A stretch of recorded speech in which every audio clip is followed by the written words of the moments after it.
संजय राउत को इतनी समझ लेनी चाहिए, जिसने ये हिंदू जाग गया। आज वो लड़का मुसलमान का अपनी भाषा में हमें सड़ा हुआ हिंदू समाज कहता है। क्या संजय राउत या ठाकरे ये हिंदू समाज से नहीं है, या ये मुसलमान के हैं, या ईसाई के बच्चे हैं? ये किसके बच्चे हैं? क्या हिंदुओं की गाली तो इनको भी जाती है? हमारा आदित्यनाथ योगी शेर है और हिंदुत्व है, और वो बाबा गोरखनाथ का सेवक है। तो गोरखनाथ की सेवक की वजह से वो बाबा भैरव भी है। वो उसका जो बोला है उसने उसका देगा और उसको सबक भी सिखाएगा। एक वही हिंदू का बच्चा है। हम संजय राउत से या वहाँ की सरकार के सीएम से कोई उम्मीद नहीं रख सकते। की सरकार है, ये नपुंसक हो चले हैं, इन्हें सत्ता का लालच है, इसलिए हिंदुओं से इन्हें कोई संबंध नहीं था। ये आदित्यनाथ योगी ही जो गोरखनाथ का समाज से है और ये महामंडलेश्वर भी है, यही इसको करके सिद्ध करेगा कि हिंदू समाज जीवित है। अगर शिवसेना ने अभी हमारे हिंदुओं का साथ नहीं दिया तो 6 महीने में इसकी सरकार गिर करके हम अपनी सरकार बना लेंगे वहाँ, और हिंदू समाज को खड़ा करेंगे, और हिंदू समाज ही सनातन धर्म की रक्षा करेगा। चाहे कोई अलगारवादी कहे, चाहे कोई मुसलमान भरी भीड़ में हमें कुछ भी कहे, हम नहीं करते कुछ भी, हम फिर भी क्षमा कर देते हैं। हमारे साधुओं को इनकी सरकार में रह करके मारा गया और इन लोगों ने कुछ नहीं किया। आज हम बहुत शर्मिंदा हैं हिंदू समाज के नाम पर कि साधुओं के होते हुए एक अपनी भाषा में हमको गाली दे के चला जाता है, और वो भी संजय राउत की ज़मीन पर, उसके घर में। ये बहुत सोचने वाली बात है। स्वामी जी, अपने आप को हिंदुत्व का ठेकेदार समझने वाली शिवसेना और उन्हीं के क्षेत्र में, उन्हीं के राज्य में एक लड़का शर्जील उस्मानी यलगार परिषद के फंक्शन में इस तरीके की भाषा का इस्तेमाल करता है, हिंदुत्व के लिए तमाम तरीके की बातें कहकर चला जाता है, और उसको लिए एक एक्शन नहीं लेती महाराष्ट्र सरकार। बेटा, महाराष्ट्र सरकार अब बेशरम हो गई है। इसने हिंदुत्व के नाम पर जो वोट ले करके अपने आप को मसीहा बनाया और हमारे साधुओं की हत्या करवाई, और उसके बाद इन मुस्लिमों को सर पर चढ़ा करके उन्हीं से हमारे हिंदुत्व की बुराई करवाता है और देखता रहता है। अगर योगी आदित्यनाथ ना हो तो ये हमारे हिंदू समाज को सड़ा हुआ नहीं कुछ भी बोल सकते हैं। ये भी बात है कि सर, जितनी स्वामी जी इतनी सारी बातें करके चला जाता है वो लड़का, और हर बात पे ट्वीट करने वाले संजय राउत इन सारे मुद्दों पे चुप्पी क्यों साध के बैठ जाते हैं? नहीं, संजय राउत पता है उसे, अगर मैंने कुछ बोला तो राज्यसभा एमपी की सीट चली जाएगी, और जो मैं प्रवक्ता हूँ इसका वो ख़त्म हो जाएगा, और हिंदू समाज उसको जूतों से मारेगा। और एक दिन ऐसा आएगा कि हिंदू जाग करके बताएगा कि तुम साथ दे करके कांग्रेस और शिवसेना, जो कभी कहती थी हम हिंदुत्व की पार्टी हैं, अब वो हिंदुत्व की पार्टी नहीं है, अब वो मुसलमानों की पार्टी बन गए हैं। यहाँ पर शिवसेना की तरफ से ये भी सवाल खड़ा होता है कि जब सारे लोग ये कहते हैं कि जब शिवसेना की इस तरीके की हरकतों को देखकर कोई ये कहता है कि ये तुष्टीकरण की राजनीति कर रहे हैं, तो उसके बाद हमेशा इनकी तरफ से एक ही स्टेटमेंट आती है, और ये होती है कि हमने हिंदुत्व को नहीं छोड़ा है, हिंदुत्व नहीं छोड़ा है, और इन्हें तुष्टीकरण की राजनीति भी करनी है। तो कब तक चलेगा ये झूठ बोलते हैं। हिंदुत्व को छोड़ दिया है इन लोगों ने।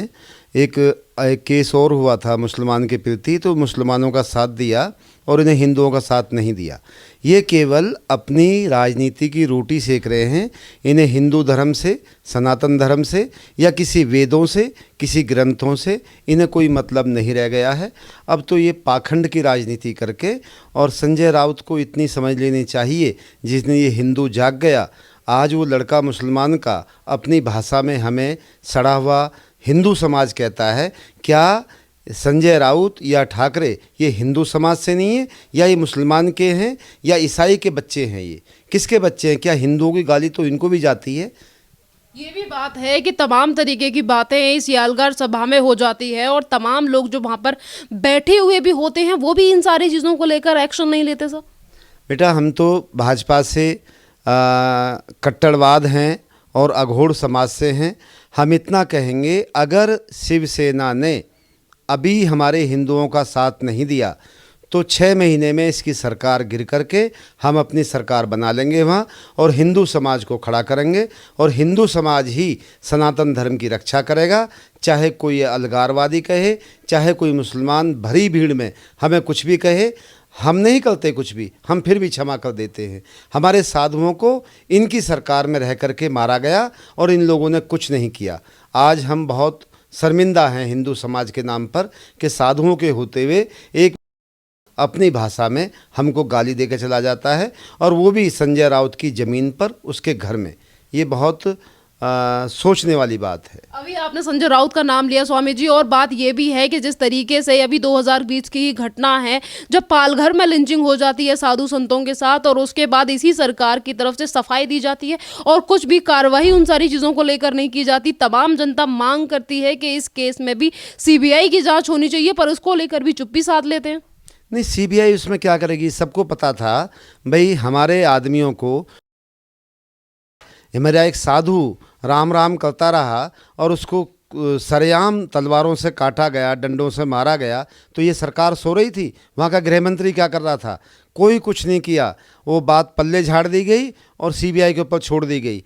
तो हमारे हिंदुओं को इन्होंने लायक नहीं समझा और उस पर इन्होंने पल्ला झाड़ लिया। और यहाँ पे अगर वहीं पे जैसे कि महाराष्ट्र में अगर बीजेपी भी शासित है और बीजेपी की तरफ से इसको लेकर मांग की जाती है, और उत्तर प्रदेश के मुख्यमंत्री श्री योगी आदित्यनाथ जी को जब चिट्ठी लिखी जाती है कि ये लड़का उत्तर प्रदेश का रहने वाला है, अलीगढ़ मुस्लिम यूनिवर्सिटी का पूर्व छात्र है, इसको लेकर कार्रवाई हो, तो क्या आपको उम्मीदें लगती हैं योगी आदित्यनाथ जी से? हाँ, हमारा आदित्यनाथ योगी शेर है और हिंदुत्व है, और वो बाबा गोरखनाथ का सेवक है। तो गोरखनाथ की सेवक की वजह से वो बाबा भैरव भी है। वो उसका जो बोला है उसने उसका देगा और उसको सबक भी सिखाएगा। एक वही हिंदू का बच्चा है। हम संजय राउत से या वहाँ की सरकार के सीएम से कोई उम्मीद नहीं रख सकते। की सरकार है, ये नपुंसक हो चले हैं, इन्हें सत्ता का लालच है, इसलिए हिंदुओं से इन्हें कोई संबंध नहीं था। ये आदित्यनाथ योगी ही जो गोरखनाथ का समाज से है और ये महामंडलेश्वर भी है, यही इसको करके सिद्ध करेगा कि हिंदू समाज जीवित है। और जिस तरीके की चीज़ें अभी तक होती आई हैं हिंदू समाज को बदनाम करने के लिए, उसको लेकर शिवसेना कभी भी स्टैंड नहीं लेती है। और जैसे ही श्री योगी आदित्यनाथ से अपील की गई है कि इस लड़के के ऊपर जिसका नाम शर्जील उस्मानी है, इसके ऊपर कार्रवाई हो, तो आज ही सामना में संजय राउत ये लिखते हैं कि हम भी उसे मारने के लिए तैयार हैं। पहले कुछ एक्शन नहीं लेते और जैसे ही ये केस यूपी में ट्रांसफर हो जाता है तो उसको लेकर ये कहते हैं कि हम भी तैयार हैं। ये तो बेटा पहले से ही चला रहा है, इसने 2-3 महीने से ये पाखंड दिखाया है।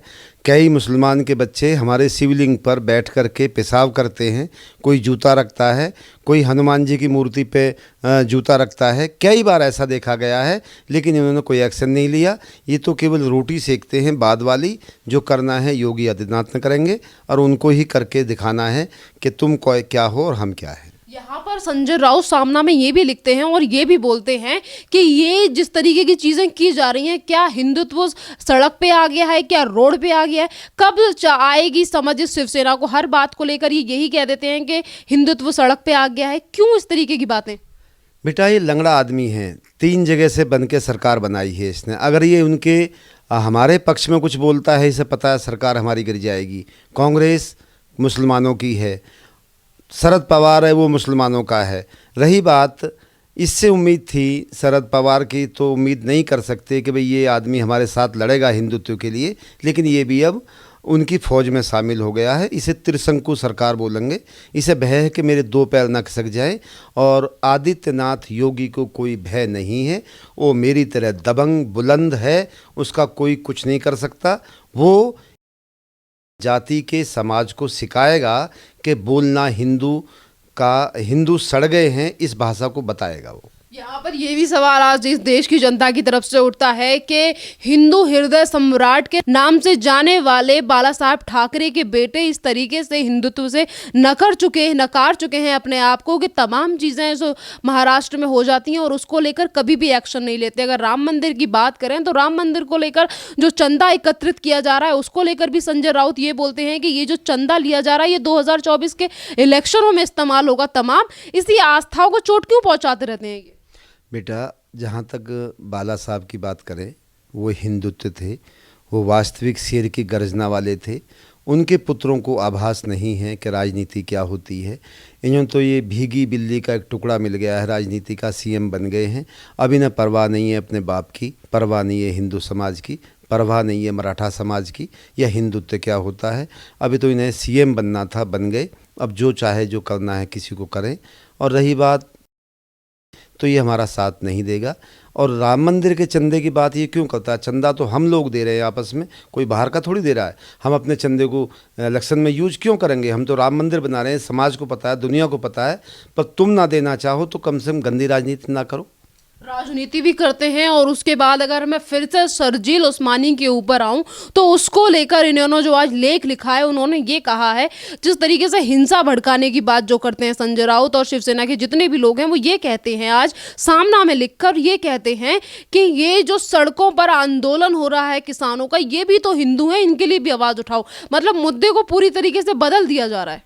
नहीं, ये हिंदू भी हैं, मुसलमान भी हैं, इसमें कुछ लोग और भी अन्य हैं, उससे हमारा कोई संबंध नहीं है। हमारा संबंध हिंदुत्व को लेकर के है, सनातन धर्म को लेकर के है। और अभी साधु समाज जागेगा। अभी हमारे यहाँ जो जूना अखाड़े का योग होने वाला है, उस योग में इस लड़के की बात रखी जाएगी और इसको सूचित किया जाएगा भी तूने बोलने की हिमाकत किसके कहने से क्यों की। यहाँ पर लोगों की तरफ से स्वामी जी ये भी सवाल उठ रहा है कि जैसे ही योगी आदित्यनाथ ने इन सारी चीज़ों को लेकर और उनको चिट्ठी लिखी गई कि इस लड़के के ऊपर कार्रवाई कीजिए, उसी लड़के को जिस तरीके से शिवसेना की तरफ से बयान आ रहे हैं और शिवसेना भी अब ये कह रही है कि हम भी उस लड़के को पकड़कर मारते हैं, तो कहीं ना कहीं पर लोगों की तरफ से ये सवाल उठ रहा है कि कहीं ना कहीं ये शिवसेना उस लड़के को बचाने की कोशिश तो नहीं कर रही। इसीलिए ये बचाव पक्ष आ गया है उसका। मारने वाली बात होती या पकड़ने वाली बात होती तो पहले होती। अब तो जब योगी के नाम चिट्ठी लिखी गई है तो योगी को पता है वो कार्रवाई करेगा, तो इससे पहले उन्होंने अपनी बकवास करनी शुरू कर दी है। धन्यवाद स्वामी जी।